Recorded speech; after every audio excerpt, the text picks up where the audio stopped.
March 23, 1945. Winston Churchill's aircraft touches down at a scarred German airfield, ready to witness Field Marshal Bernard Montgomery's greatest triumph. But a single radio message shatters the plan. Patton crossed last night. Why did Churchill, facing his most loyal commander, choose to side with an American rival who had just mocked British honor? The answer reveals the moment the British Empire truly lost control of World War II. The Rhine River stood as the final natural fortress protecting the industrial heart of Nazi Germany. By March 1945, the Allied armies had reached the western banks, staring across a body of water that had not been breached by a hostile force since the Napoleonic Wars in 1805. The river spanned nearly 400 yards at the northern crossing points near Wesel and Ries, flowing with a deceptive current of 5 miles per hour that presented a lethal challenge to amphibious vehicles. Tactical assessments from the 21st Army Group identified the Rhine not merely as a waterway, but as the psychological center of German resistance. Supreme Allied Commander Dwight D. Eisenhower viewed the Rhine crossing as the penultimate act of the war in Europe. His strategy relied on a simultaneous assault by multiple army groups to prevent the German High Command from concentrating their dwindling reserves. The northern sector was assigned to Field Marshal Bernard Montgomery's 21st Army Group, which included the British 2nd Army and the U.S. 9th Army. Montgomery, ever the meticulous planner, envisioned a set-piece battle that would utilize overwhelming artillery and airborne support to secure a bridgehead with minimal casualties. South of Montgomery, General George S. Patton's 3rd U.S. Army occupied a different reality. Patton viewed the Rhine as a moat that could be taken on the run, provided his engineers could maintain the operational tempo. This divergence in military philosophy created a friction that went beyond tactical preferences. It exposed a mental shift in the power balance of the Anglo-American alliance. Britain, exhausted by 6 years of total mobilization, leaned toward the deliberate, resource-heavy warfare of Montgomery. America, with its vast industrial base and fresh manpower, pushed for the aggressive, high-speed maneuvers exemplified by Patton. Montgomery's preparations for Operation Plunder were described by military observers as elephantine in their scale and precision. The logistics involved stockpiling over 250,000 tons of supplies and ammunition near the front lines. The British 2nd Army alone collected 60,000 tons of ammunition and 30,000 tons of engineering stores to support the crossing. This was not merely a military operation. It was a display of British professional excellence intended to prove that the United Kingdom still set the tempo of modern warfare. The technical backbone of this effort was the massive concentration of field artillery. The 21st Army Group deployed 3,500 Allied guns along a 25-mile front, ready to unleash a 1-hour preliminary bombardment. Central to this barrage was the Ordnance QF 25-pounder field gun howitzer.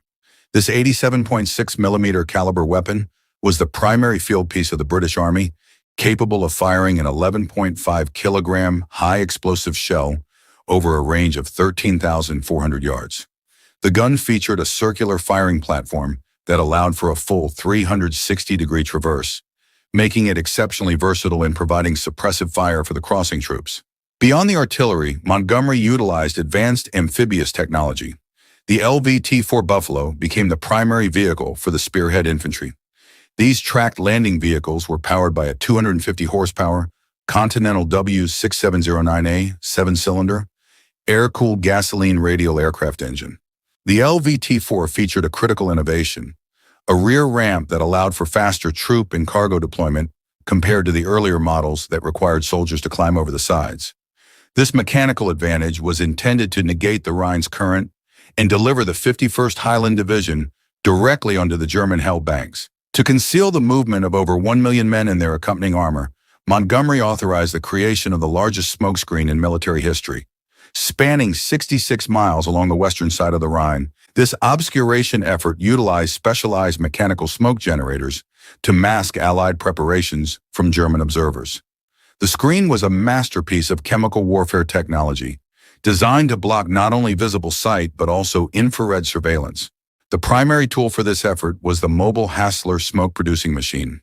This 12.5-ton unit consisted of a 3-ton Bedford towing unit and a trailer fitted with a vertical oil furnace. Water was injected into the furnace to quench the oil flame, producing a dense cloud of white or brownish smoke. While cumbersome and inefficient by modern standards, The Hassler was the best smoke producer available in 1945, capable of maintaining a screen for hours across massive distances. This wall of smoke allowed the British Second Army and U.S. Ninth Army to move 600 tanks, 4,000 tank transporters, and 32,000 vehicles into their jump-off positions near Wesel. German intelligence, blinded by the chemical obscuration, could only guess where the main blow would fall. General Alfred Schlemm of the German 1st Parachute Army correctly surmised that Wesel was the focal point, but he lacked the mobile reserves and air support necessary to disrupt the massive Allied concentration. While Montgomery moved his pieces like a grand master on a chessboard, General George S. Patton, Jr. grew increasingly impatient. The Third Army reached the Rhine near Koblenz and Mainz in early March. Patton, aware that Montgomery's Operation Plunder was scheduled for the night of March 23rd, pushed his subordinate commanders to move up their operations. He famously stated, "Every day we save means the savings of hundreds of American lives. We can take the Rhine on the run." Patton selected the 5th Infantry Red Diamond Division, led by Major General S. Leroy Irwin, to spearhead the effort. The target was Oppenheim, 10 miles south of Mainz. In a move that defied traditional military doctrine, Patton ordered a surprise night crossing at 2200 hours on March 22nd, nearly 24 hours before Montgomery was scheduled to jump. There was no preliminary aerial bombardment, no artillery preparation, and no smokescreen to signal the intent. The 11th Infantry Regiment moved silently toward the riverbank, carrying assault boats and utilizing U.S. Navy LCVPs. The German defenders, primarily from the 559th Volksgrenadier Division, were caught completely off guard. These Volksgrenadier units were often composed of older conscripts, former Luftwaffe personnel, and survivors of destroyed infantry divisions. Lacking heavy equipment and motorized vehicles, they could not withstand the sudden American onslaught. By dawn on March the 23rd, 6 battalions from the 5th Division were on the eastern side of the Rhine. Patton's engineers, specifically the 1,135th Engineer Group, quickly began constructing a 1,280-foot 24 bridge, later upgraded to a Class M40, allowing the 4th Armored Division to move tanks into the bridgehead. March 23, 1945, 10:52 a.m. Winston Churchill's personal Skymaster settles onto the runway at Herringan, near Venlo. The Prime Minister had come to witness the greatest triumph of British military planning, but the political landscape had shifted beneath his feet while he was in the air. Only 30 minutes before landing, a radio message had arrived. Patton crossed last night. The message from Montgomery to Churchill was characteristically blunt, describing Patton's actions as American insubordination and demanding his immediate relief of command. Churchill descended from the aircraft to find Montgomery standing ramrod straight, his face a mask of neutral, professional composure. The Field Marshal saluted with parade ground precision, welcoming the Prime Minister to witness Operation Plunder. Churchill, sensing the underlying tension, requested a private walk. They moved toward a grove of trees at the airfield's edge, far from the assembled staff officers. Artillery from Montgomery's impending operation rumbled in the distance, but the real battle was occurring between these two leaders. "Bernard, answer me one question with complete honesty," Churchill began, according to eyewitness accounts and declassified records. "If Patton had come to you last week and asked permission to cross at Oppenheim while you prepared Operation Plunder, what would you have said?" "I would have denied permission. His crossing diverts resources and attention from the main effort." Churchill nodded slowly, pointing out that Patton had succeeded with minimal casualties and established a bridgehead faster than intelligence had estimated was possible. The Prime Minister's next words cut to the heart of the crisis. "Or is the point that Patton made you look slow?" Montgomery's face flushed, the only visible crack in his professional armor.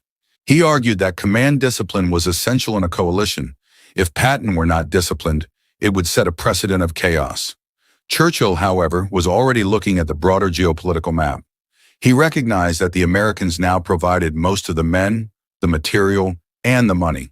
To demand the firing of their most successful field commander for succeeding too quickly would be politically disastrous. Churchill's handwritten notes from this period, archived at Cambridge, reveal the brutal calculus.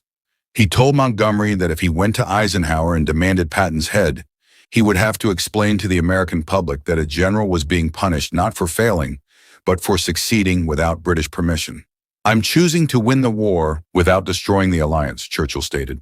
The Prime Minister's personal physician, Lord Moran, recorded an even more revealing admission in his private diary.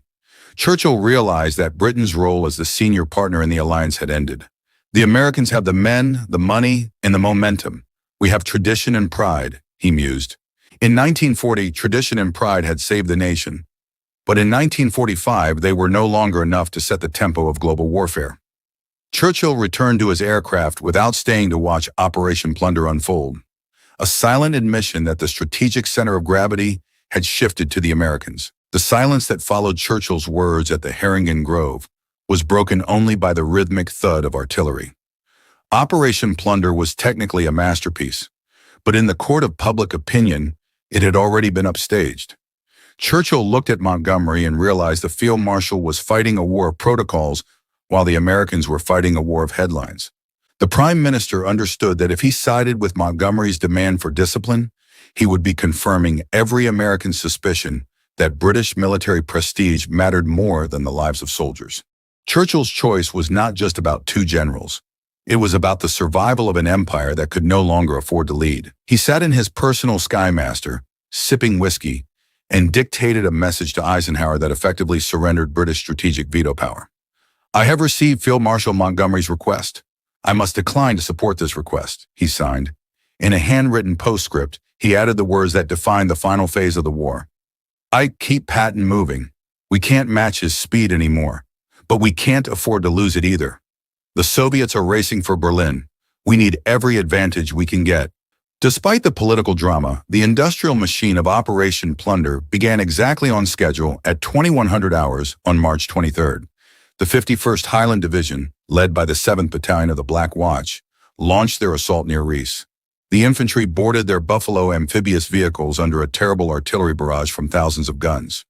Trooper Albert Bellamy recalled the terrifying roar of rocket batteries as hundreds of projectiles were launched at once. A concentration of fire intended to break the German defenders before the first boat touched the water. The first Buffalo entered the Rhine exactly at 2100 hours. The crossing took only 3 minutes. But to the men inside, it seemed like 3 years of intense anxiety as they waited for an onslaught that did not immediately materialize. The German opposition at Rhine consisted of the 8th Parachute Division. Major General Tom Rennie, commander of the 51st Division, crossed the river early on March 24th to assess the situation. As he dismounted from his jeep, a German mortar round landed nearby, killing the 45-year-old veteran instantly. The city of Wesel, a vital communications center, was the target of the 1st Commando Brigade. Brigadier Derek Mills Roberts led the commandos in a crossing 12 hours before the airborne drop. Wesel had been decimated by Allied bombing, and the commandos moved through the ruins with aggressive tactics, capturing hundreds of German troops with fewer than 100 casualties. By the morning of March 24th, the bridgehead was firmly established, and the magnificent achievement Montgomery had promised was underway.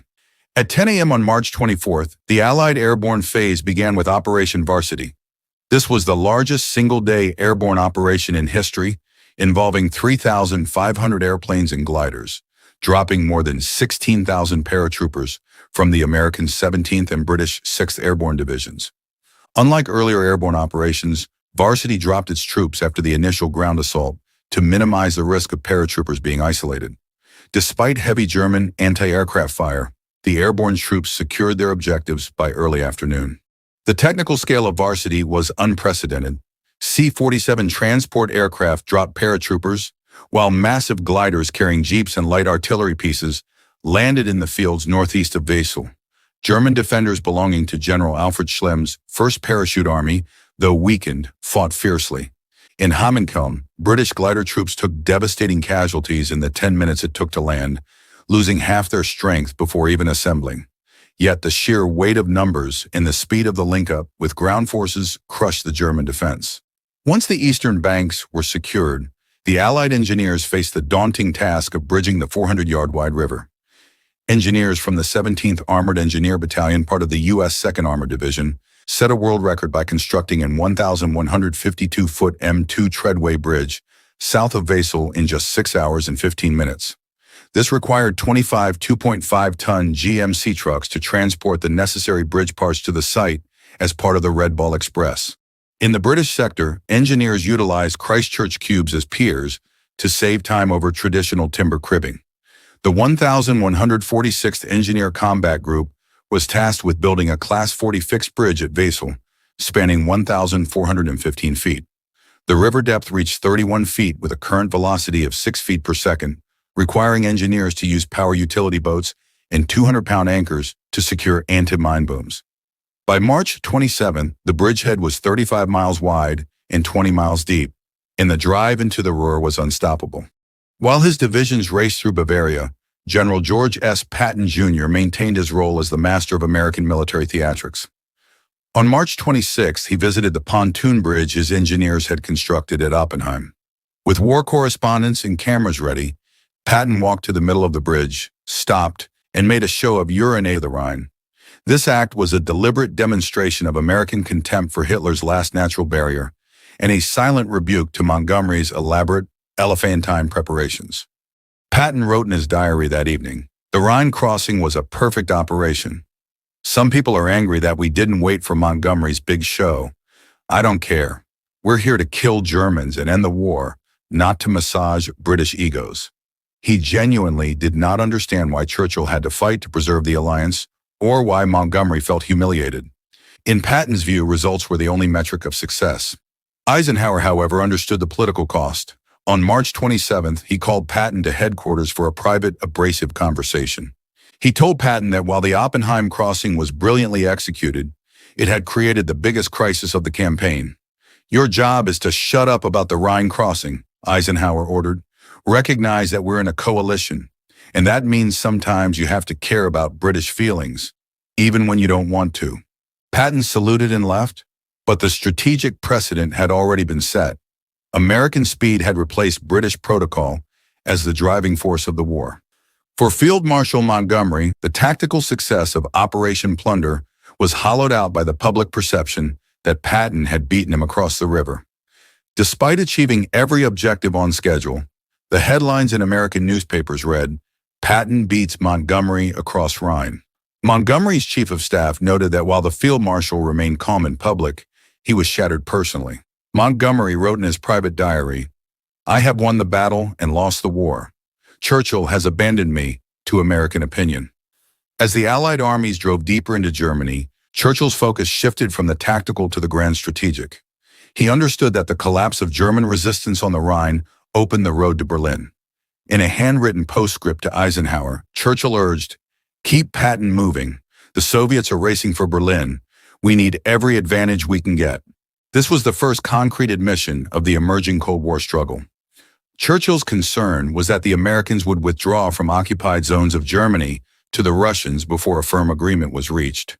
His May 12, 1945, President Truman used the phrase "Iron Curtain" to describe the Soviet expansion in Europe. The decision to support Patton's speed on the Rhine was, in Churchill's mind, a necessary sacrifice to ensure Western forces reached as far east as possible before the war's end. The Rhine crossing of March 1945 was more than a military operation. It was a transition of global leadership. Winston Churchill made a choice that prioritized American results over British pride, acknowledging a truth that the United Kingdom had been avoiding since 1942. The senior meticulous, elephantine planning represented a fading way of war, while Patton's aggressive, risk-prone speed defined the future of military engagement. History remembers the success of both commanders, but it records the Rhine crossing as the moment the British strategic veto was lost. Churchill's legacy was defined by his ability to recognize this shift and preserve the alliance even at the cost of his own field marshal's prestige. In 1945, results mattered more than manners, and in the race to end the war, speed had become the ultimate weapon. If you were in Winston Churchill's position at the Herringan airfield, would you have prioritized the command discipline requested by Montgomery, or would you have supported the aggressive results delivered by Patton? Let us know in the comments below, and don't forget to subscribe and hit the notification bell.